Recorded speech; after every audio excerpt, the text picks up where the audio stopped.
नमस्कार मित्रों, में ज्योतिषकार कमल आप सबका हार्दिक स्वागत करता हूं आपके अपने इस प्यारे यूट्यूब चैनल एस्ट्रो कमल में। देखो दोस्तों, मेरे प्यारे दोस्तों, इस दुनिया में यदि आपके पितर बंधे पड़े हैं तब तक आप कुछ नहीं कर सकते। पितर बंधे पड़े हैं आपके, यदि पितरों को किसी ने बांध दिया है तो आप कुछ नहीं कर सकते। पितरों को कोई नहीं बांध सकता। ये दूसरी बात मैं बताता हूँ, अपनी बात को काटता हूँ। पितरों को कोई नहीं बांध सकता, लेकिन पितर बंधे पड़े हैं तो भगवान भी आपकी सहायता नहीं करता है।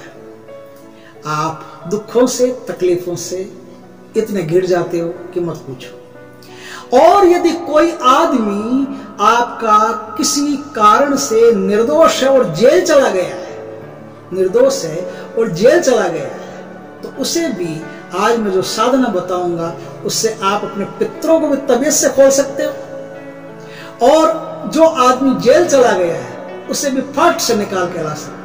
क्योंकि आज जो मैं साधना बता रहा हूं ये एक महाशक्तिशाली साधना है और ये हेडले कुमारी यक्षिणी की साधना है। ये यक्षिणी इतनी ताकतवर है कि इसकी साधना करने वाले साधक की इन दोनों में से या किसी भी प्रकार का बंधन उस पर लागू हो जाए, उसकी दुकान बांध दी गई हो, घर बांध दिया गया हो, धंधा बांध दिया गया हो, उसका बुद्धि बांध दी गई हो, किसी प्रकार से कोई भी तांत्रिक बंधन उस पर टोना हो, टोटका हो, कोई भी प्रकार से उसे बांधने की कोशिश कहीं भी की गई हो, वहां से हेडले कुमारी उसे ऐसे खोल के ले आएगी जैसे आप एक साधारण रस्सी को खोल करके ले आते। हेडले कुमारी आपकी सारी समस्याओं की, जो सारी समस्याएं जो है आपके ऊपर आई हुई है, उन सारी समस्याओं का कारण जो बंधन है उस बंधन को हटाने में माहिर है। इसलिए हेडले कुमारी की साधना बहुत सारे साधक करते हैं और जो साधक इन चीजों को जानता है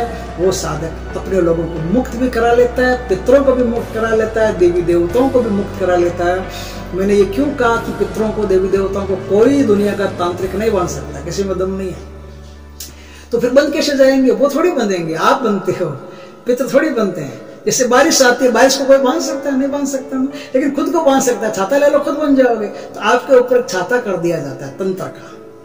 उससे क्या होता है? पितरों से आपकी कनेक्टिविटी टूट जाती है, देवताओं से आपकी कनेक्टिविटी टूट जाती है ना। कनेक्टिविटी टूट जाने से वो आपके पास आते नहीं, उनकी कृपाएं आपके पास आती नहीं, और आती नहीं तो फिर परेशानियां भोगनी पड़ती है। संसार में हम जीते हैं उसके लिए देवताओं की, देवियों की, पितरों की आप पर कृपा होनी जरूरी है। और वो कृपा होनी ही नहीं, कृपा आपको मिलनी जरूरी है। भाई आपके नाम से लॉटरी तो खुल गई, अगर लॉटरी मिले नहीं तो क्या फायदा उस लॉटरी का? केबीसी में आप 1 करोड़ रुपया जीत गए और केबीसी में 1 करोड़ रुपया जीतने के बाद में कहता है कि अभी देंगे नहीं, 6 महीना बाद में देंगे। क्या फायदा उसका? 1 करोड़ जीत गए, अब 6 महीना आ गया, बोलेंगे साल भर बाद में देंगे। मिल नहीं रहा अभी बैंक बंद है साहब, कुछ कारण ऐसा है जिसके कारण रुपया तो आपका पड़ा है, मिल नहीं रहा है। तो कृपा तो है पितरों की आप पर, कृपा तो है देवताओं की आप पर, लेकिन मिल नहीं रही है। अब मिल नहीं रही है तो फिर होना नहीं होना क्या फर्क पड़ता है उससे? बारिश हो रही है, छाता सर पे, आप भिगोगे नहीं बारिश से, बारिश का आनंद थोड़ी ले सकते हो। उसी तरह से कृपा तो उनकी रहती है, उनको कोई नहीं बांध सकता है संसार का आदमी। पितरों को कोई बांध ही नहीं पाया आज तक, देवताओं को कोई बांध ही नहीं पाया। सब झूठ बात है कि कोई पितर बंधे पड़े, कुछ पितर नहीं बंधे पड़े, कभी नहीं बनते। बनते आप हो। तंत्र क्रिया से आपकी और पितरों की कनेक्टिविटी होती है, जो संबंध होता है उस संबंध को तोड़ा जाता है। तो बनते कौन है? आप बनते हैं। तो खोलना किसको है? आपको खोलना है, पितर को थोड़ी खोलना है। तो आपको खोलने की ये साधना है। ये हेडले कुमारी आपको खोल देती है, आपकी कनेक्टिविटी पितरों से फिर बना देती है, देवताओं से फिर बना देती है। इसका काम ही यही है, तोड़ना और जोड़ना, बंधन को तोड़ना और कनेक्टिविटी को जोड़ना, बंधन को तोड़ना और आकर्षण को जोड़ना, ये इसका काम है। जेल से भी किसी को भी मुक्त करा सकते हैं। तो आज हम बात करेंगे कि हेडले कुमारी कैसे काम करती है, क्या मंत्र है, कितने दिनों तक काम करना पड़ता है, किस तरह से काम करना पड़ता है, उस संबंध में आज हम चर्चा करेंगे। वीडियो थोड़ा सा लंबा भी हो जाए तो छोड़ के मत जाइए, पूरा वीडियो देखिए, बड़े काम का वीडियो। देखिए दोस्तों, इस साधना को करने के लिए कुछ खास बातें वो मैं बता देता हूं। अगर किसी को जेल से मुक्त कराना है, अगर जेल से मुक्त कराना है तो यह साधना मंगलवार के दिन से शुरू होगी, शुक्ल पक्ष के मंगलवार से। और यदि किसी को ऐसा लगता है कि मुझ पर कोई तांत्रिक क्रिया है, उसके कारण से मेरे दुकान को बांध दिया गया है, मेरे घर को बांध दिया गया है, मेरी बुद्धि को बांध दिया गया है, कुछ भी सूझता ही नहीं, मैं कुछ भी कर लूँ सब कुछ है लेकिन सूझता कुछ भी नहीं है, तो फिर यह साधना आपको शनिवार को करनी पड़ेगी। ये साधना आपको शनिवार या मंगलवार दोनों में से किसी भी दिन इस साधना को आप शुरू कर सकते हैं। इस साधना को शुरू करने के लिए क्या चाहिए वो बताता हूं। मंगलवार या शनिवार से 7 दिन कंटिन्यू इस साधना को करना पड़ता है। इस साधना को शुरू करने के लिए आपको देवी का एक चित्र चाहिए।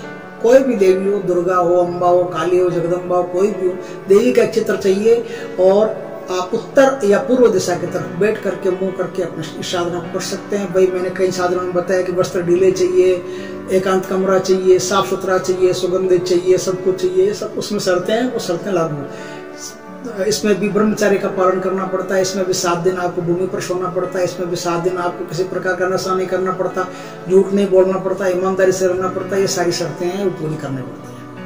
अब आपको 7 दिनों में प्रतिदिन 21 माला रोज की करनी है। लेकिन कब करनी है? यदि आप मंगलवार को साधना करते हो किसी बंदी को छुड़ाने के लिए, तो आपको संकल्प लेना पड़ता है कि मैं उस बंदी को छुड़ाने के लिए जाप कर रहा हूँ। वो बंदी मेरा ये रिश्तेदार है, बेटा है, भाई है, बाप है, कुछ भी है, रिश्तेदार है, वो निर्दोष है, हे ले तुम्हारी कृपा करो उसे छोड़ा। 21 माला का जाप करना पड़ता है 7 दिन। लेकिन मंगलवार को करो तो दिन में जाप करना पड़ेगा, और तंत्र विद्या को काटना हो तो रात में जाप करना पड़ेगा। दिन में सूर्योदय के बाद में आप कभी भी इसका जाप कर सकते हो। जो भी शुभ मुहूर्त हो उस शुभ मुहूर्त में आप जाप कर सकते हो। माता जी को एक नारियल का प्रसाद चढ़ावे, नारियल चढ़ावे, धूप दीप चढ़ावे, का दीपक लगावे, सब जो साधना में होता है, जो पूजा में होता है रोजमर्रा के में, वही इनको चाहिए। तो अब आप जाप शुरू करें। और यदि आप बंधन मुक्ति, जैसे कोई तांत्रिक बंधन मुक्ति के लिए, पितरों की बंधन मुक्ति के लिए, देवताओं की बंधन मुक्ति के लिए, जैसे टोना टोटका से बंधन मुक्ति के लिए जाप कर रहे हो, तो ये जाप आपको शनिवार की रात से शुरू करना पड़ेगा, रात 11 बजे के आसपास। वहां अगर कोई शुभ मुहूर्त हो तो उस समय से आप शुरू कर सकते हैं। 21 माला जाप करना मैंने बता दिया। आपका 7 दिन पूरा हो जाए, अब आपका जाप समाप्त हो गया। जाप पूर्ण होने के बाद में एक दिन आपको जो दशांश, जितना भी आपने जाप किया उसका दशांश किसी ब्राह्मण को बुलवा करके दशांश हवन करवाए। वो हवन की विधि बता देगा। ऐसे को आप जानते हैं, थोड़ी लंबी प्रक्रिया होती है, पूरे मंत्र का उच्चारण करना पड़ता है। तो वो ब्राह्मण को बुला करके किसी को आप हवन करवाइए। हवन घी और दूध से होगा। घी तो होता ही है हवन में, इसमें थोड़ा थोड़ा दूध गाय का ऐड कर दिया जाता है, थोड़ा थोड़ा एक आहुति दूध की भी दी जाती है। अब क्या करना है, ये हो गया। उसके बाद में आपको 9 कन्याओं को बुला करके 5 प्रकार की मिठाई का भोग लगाना पड़ेगा। 5 प्रकार की मिठाई कन्याओं को बिठा करके भोजन करवाना पड़ेगा। 5 प्रकार की मिठाई से 5 प्रकार की मिठाई कोई भी आप चुनाव करके ले आइए, आपकी मर्जी, इसमें कोई दिक्कत नहीं है।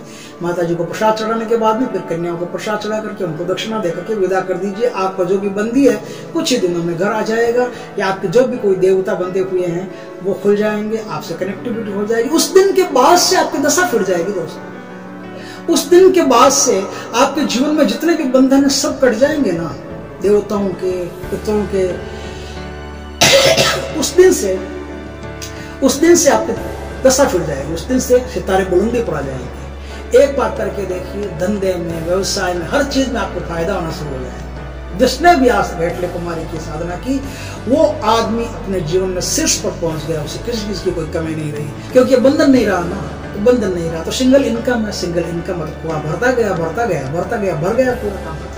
उसी तरह से आप भी अपने जीवन में सफलता प्राप्त कर सकते हो, ऊंचाइयां प्राप्त कर सकते हो, उन्नति प्राप्त कर सकते हो। अब क्या चाहिए? अब चाहिए मंत्र आपको। तो मंत्र देता हूं। ओम नमो हेटले कुमारी स्वाहा, ओम नमो हेटले कुमारी स्वाहा, ओम नमो हेटले कुमारी स्वाहा। ये मंत्र है। इस मंत्र का आप किसी भी माला से जाप कर सकते हैं, क्योंकि तांत्रिक विधान दूसरा है, ये वैदिक विधान है, सिंपल विधान है, सावर विधान है, जिससे आप आराम से तबीयत से कोई भी ग्रस्त आदमी उसको कर सकता है। वीडियो अच्छा लगा हो तो लाइक करें, कमेंट करें, शेयर करें, और यदि आप हमारे चैनल पर पहली बार आए हो तो सब्सक्राइब करें। पास में जो बेल आइकन का बटन है वो दबा दें, ताकि हमारे ज्ञानवर्धक जानकारी पूर्ण वीडियो सबसे पहले आपके पास आ सके। जय श्री कृष्ण दोस्तों।